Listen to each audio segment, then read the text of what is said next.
ओम श्री परमात्मने नमः।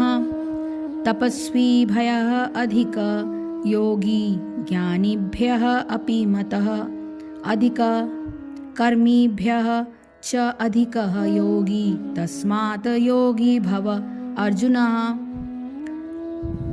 तपस्वी भयः तपस्वियों से अधिकः श्रेष्ठ यानी बढ़कर योगी योगी ज्ञानी भय ज्ञानियों से अपि भी मतः माना जाता है अधिकः बढ़कर कर्मी भय सकाम कर्मियों की अपेक्षा च भी अधिकः श्रेष्ठ योगी यानी योगी तस्मात् अतः योगी भव बनो या हो अर्जुन हे अर्जुन। योगी पुरुष तपस्वी से ज्ञानी से तथा सकाम कर्मी से बढ़कर होता है। अतः हे अर्जुन तुम सभी प्रकार से योगी बनो। ऐसा भगवान श्री कृष्ण अर्जुन को समझा रहे हैं कि जब हम योग का नाम लेते हैं तो हम अपनी चेतना को परम सत्य के साथ जोड़ने की बात करते हैं। विविध अभ्यासकर्ता इस पद्धति को ग्रहण की गई विशेष विधि के अनुसार विभिन्न नामों से पुकारते हैं। जब वह योग पद्धति सकाम कर्मों से मुख्यतः संबंधित होती है तो कर्म योग कहलाती है। जब यह चिंतन से संबंधित होती है तो ये ज्ञान योग कहलाती है और जब यह भगवान की भक्ति से संबंधित होती है तो भक्ति योग कहलाती है। भक्ति योग या कृष्ण भावनामृत समस्त योगों की परम सिद्धि है, जैसा कि अगले श्लोक में बताया जाएगा। भगवान ने यहाँ पर योग की श्रेष्ठता की पुष्टि की है, किंतु उन्होंने इसका उल्लेख नहीं किया कि यह भक्ति योग से श्रेष्ठ है। भक्ति योग पूर्ण आत्मज्ञान है, अतः इससे बढ़कर कुछ भी नहीं। आत्मज्ञान के बिना तपस्या अपूर्ण है। परमेश्वर के प्रति समर्पित हुए बिना ज्ञान योग भी अपूर्ण है। सकाम कर्म भी कृष्ण भावनामृत के बिना समय का अपव्यय है। अतः यहाँ पर योग का सर्वाधिक प्रशंसित रूप भक्ति योग है और इसकी अधिक व्याख्या अगले श्लोकों में की गई है।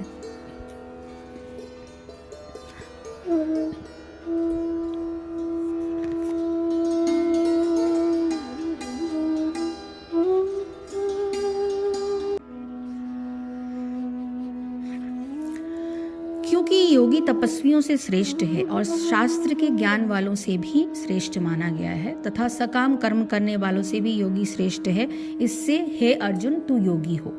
ऐसा श्री कृष्ण कहते हैं कि हे अर्जुन तुम योगी बन। तपस्वी शास्त्र ज्ञानी और कर्मी से योगी जो है वो श्रेष्ठ होता है। इसका उल्लेख इस श्लोक में किया गया है कि योग का साधन करने वाला तपस्वी से भी श्रेष्ठ है। यहाँ तपस्वी से तात्पर्य उन लोगों से है जो अपने शरीर को सर्दी गर्मी दुख सुख आदि द्वंद्वों को सहने का महान कष्ट उठाकर इस योग्य कर लेते हैं कि फिर उन पर इस द्वंद्वों का प्रभाव नहीं पड़े। ऐसे व्यक्ति शारीरिक बल के विषय में असाधारण सामर्थ्य से युक्त हो जाते हैं, क्योंकि उनके ऊपर किसी भी तरह की क्लाइमेटिक एनर्जी या इसका कोई असर नहीं होता और भूख नहीं लगती या उतना कंट्रोल उनको अपने आप पर आ जाता है। इस प्रकार बड़े बड़े महान कर्म करने वाले व्यक्तियों से भी योगी के स्थान को उत्कृष्ट बताते हुए भगवान प्रेरणा देते हैं कि तो योगी बन। बहुधा साधन की दृष्टि जब इस प्रकार के तीनों श्रेणियों के विलक्षण सामर्थ्य युक्त मनुष्य पर पड़ती है तो वह कभी कभी सोचने लगता है कि अमुक व्यक्ति ने तो तपस्या की, ज्ञान अर्जन किया अथवा कर्म के क्षेत्र में बड़ी बड़ी ऊंची स्थिति प्राप्त कर ली। कहीं ऐसा न हो कि मैं योग साधना में रत रहते हुए इन व्यक्तियों की तुलना में कोई नीचा स्थान पाऊं। इस भ्रांति को हटाते हुए भगवान अर्जुन के माध्यम से सब मनुष्य को योगी होने के लिए उत्साहित करते हैं। योगियों में भी ध्यान योग, ज्ञान योग, भक्ति योग और कर्म योग के 4 मुख्य साधन बताए गए हैं। इनमें से किसी भी साधन का अभ्यास करने वाले की दशा बताते हुए भगवान के आगे के श्लोकों का वर्णन करते हैं। योगिनाम अपि सर्वेषां मतगतेन अंतात्मा आत्मनः श्रद्धावान भजते यः माम सह मे युक्ततमः मतः। योगी नाम यानी योगियों में से, अपि यानी भी, सर्वेषाम समस्त प्रकार के, मतगतेन मेरे परायण, सदैव मेरे विषय में सोचते हुए अंतः आत्मना अपने भीतर से श्रद्धावान पूर्ण श्रद्धा सहित भजते दिव्य प्रेमा भक्ति करता है, यह जो माम मेरी परमेश्वर की सह वह में मेरे द्वारा युक्ततमः परम योगी मतः यानी माना जाता है। और समस्त योगी में से जो योगी अत्यंत श्रद्धापूर्वक मेरे परायण है, अपने अंतःकरण में मेरे विषय में सोचता है और मेरी दिव्य प्रेमा भक्ति करता है, वह योग में मुझ में परम अंतरंग रूप में युक्त रहता है और सबों में सर्वोच्च है। यही मेरा मत है। यहाँ पर भजते शब्द जो है बहुत महत्वपूर्ण है। भजते यानी भजते भज धातु से बना है, जिसका अर्थ है सेवा करना। अंग्रेजी शब्द जो है वर्शिप यानी कि पूजन से यह भाव व्यक्त नहीं होता, क्योंकि इससे पूजा करना, सम्मान दिखाना तथा योग्य का सम्मान करना सूचित होता है। किंतु प्रेम तथा श्रद्धापूर्वक सेवा तो श्री भगवान के निमित्त है। किसी सम्माननीय व्यक्ति या देवता की पूजा न करने वाले को अशिष्ट कहा जाता है, किंतु भगवान की सेवा न करने वाले की तो पूरी तरह भर्त्सना की जाती है। प्रत्येक जीव भगवान का अंश स्वरूप है और इस तरह प्रत्येक जीव को अपने स्वभाव के अनुसार भगवान की सेवा करनी चाहिए। ऐसा न करने से वो नीचे गिर जाता है।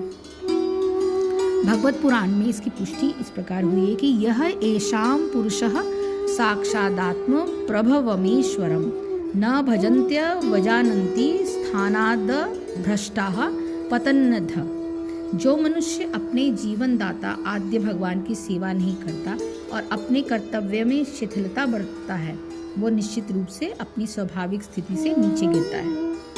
भगवत पुराण की इस श्लोक में भजंती शब्द व्यवहृत हुआ है। भजंती शब्द का प्रयोग परमेश्वर के लिए प्रयुक्त किया जा सकता है, जबकि वर्शिप जो है यानी पूजन का प्रयोग देवताओं या अन्य किसी सामान्य जीव के लिए किया जाता है। इस श्लोक में प्रयुक्त अवजानन्ति शब्द भगवत गीता में भी पाया जाता है।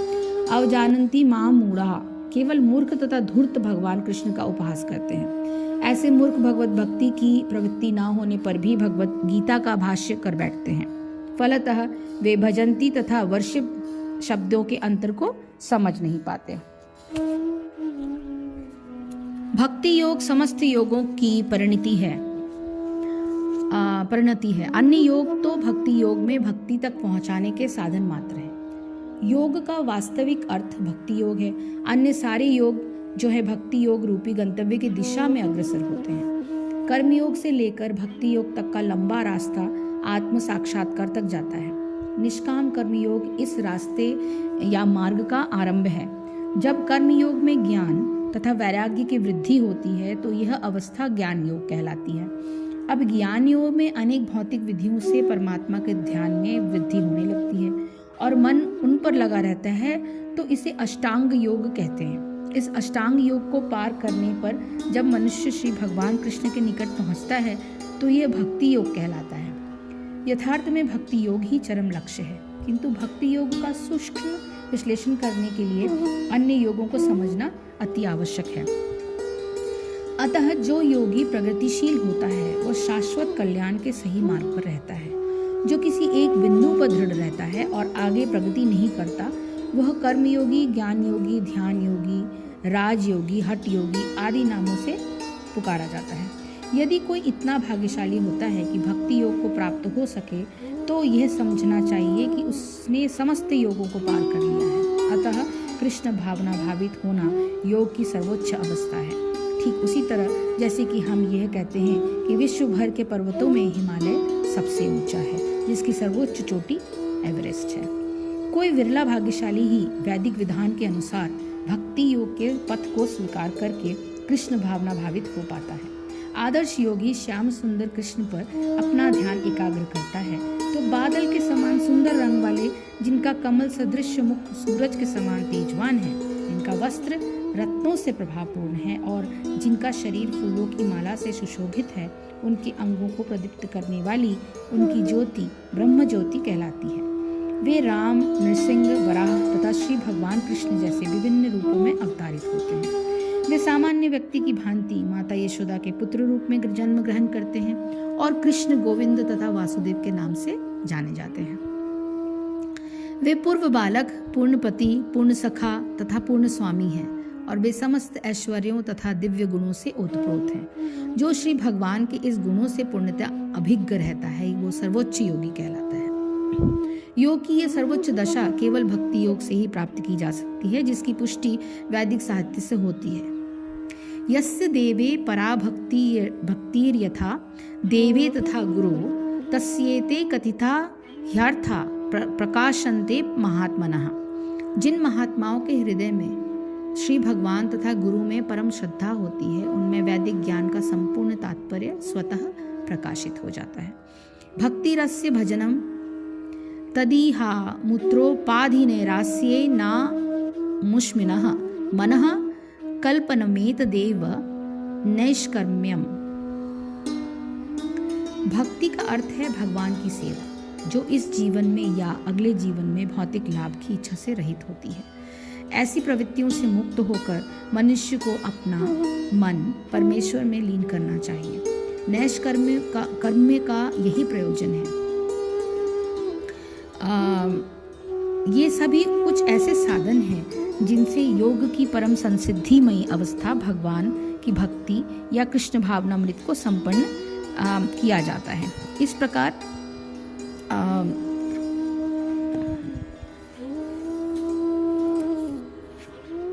तो इस श्लोक में कहा गया है कि हे प्यारे, संपूर्ण योगियों में जो श्रद्धावान योगी मेरे में लगे हुए अंतरात्मा से मेरे को निरंतर भजता है, वह योगी मुझे परम श्रेष्ठ मान्य है।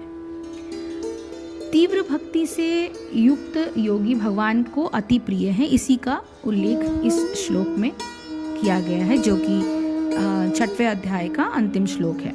इस श्लोक में मुख्य बात ये बताई गई है कि कोई सा भी साधन भगवत प्राप्ति के लिए किया जाए, उसमें भी अपने साधन के बल का आश्रय नहीं लेना चाहिए। साधक को तो भगवान की असीम सामर्थ्य, असीम कृपा और असीम दयालुता का ध्यान निरंतर रखना चाहिए। अपने साधन के बल से जो सिद्धि वर्षों में भी प्राप्त होना कठिन होती है, वह भगवत कृपा का आश्रय लेने पर क्षण मात्र में प्राप्त होती है। साधक को यह नहीं भूलना चाहिए कि भगवान पहले कह चुके हैं कि जो मुझको जिस प्रकार भजता है, मैं भी उसको उसी प्रकार भजता हूँ।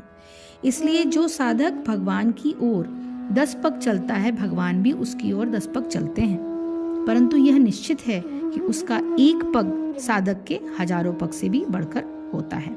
इसलिए श्लोक में भगवान कहते हैं कि जिस श्रद्धायुक्त योगी ने अपने मन निरंतर मुझ में लगा रखा है, वो मुझे पाने के लिए मुझ में मन लगाकर चाहे कोई भी साधन करता हो, मेरी दृष्टि में उससे बढ़कर और कोई साधक नहीं। इस श्लोक के साथ ही 6वें अध्याय की समाप्ति होती है। ओम तत्सदिति श्रीमद्भगवद्गीतासु उपनिषत्सु ब्रह्मविद्यायां योगशास्त्रे श्रीकृष्ण अर्जुन संवादे आत्मसंयम योग नाम 6ठोऽध्यायः। हरि ओम तत्सत्, हरि ओम तत्सत्, हरि ओम तत्सत्। इस श्लोक के साथ 6वें अध्याय की हम समाप्ति करते हैं और इसके साथ ही अपने गुरु और मेरे इष्ट देवता को प्रणाम।